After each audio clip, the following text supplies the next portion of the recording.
નજર કરીએ તો માળિયાહાટી તાલુકાના પાણીતરા હાઈવે પર અજાણ્યા વાહન સાથે ઢેલના ભીષણ અથડામણથી ઢેલને ગંભીર ઇજાઓ પહોંચી।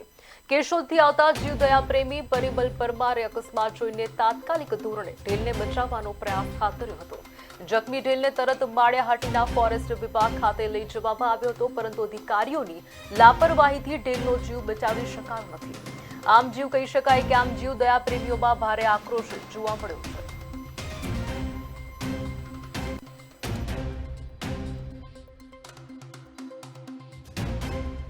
હું કેશોદથી આવતો હતો, એમાં પાણીતારના પાટિયા પાસે આ ઢેલને કોઈ વ્યક્તિથી ફોર વ્હીલથી I-20થી ભટકાયેલ છે।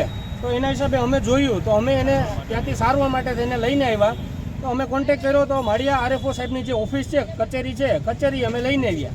તો ત્યાંથી અમને એવો જવાબ મળ્યો કે અમારી પાસે અત્યારે ડૉક્ટર કોઈ હાજર છે નહીં, તમે અમરાપુર લઈને જાઓ। એટલે અમે ત્યાંથી નીકળી ગયા। ફાટક બંધ હતું। માળિયા વિશાલભાઈ પાસે અમે આવ્યા અને અમરાપુર કોન્ટેક્ટ કર્યો તો અમને એવું કીધું કે અહીંયા ડૉક્ટર હાજર છે નહીં, જુનાગઢ ગયા છે ડૉક્ટર। એટલે અમે અત્યારે માળિયા પહોંચ્યા ને તો આ ઢેલ દેવ થયેલ છે। આ ઢેલ તમને જ્યારે મળી ત્યારે જીવિત હતી? ત્યારે જીવિત હતી। સાહેબ પાસે ગયા, RFO કચેરીએ ગયા ત્યારે જીવિત હતી। અહીં માળિયા પહોંચ્યા ત્યાં સુધી જીવિત હતી। ત્યાં સુધીમાં તમને કચેરીમાંથી એક જ કીધું કે ઓને ફોન કરવાનો, ઓને ફોન કરવાનો? અલગ અલગ ફોન કરવાનું કીધું, અમને અમરાપુર લઈ જવાનું કીધું, અમને કોઈ જાતનો વ્યવસ્થિત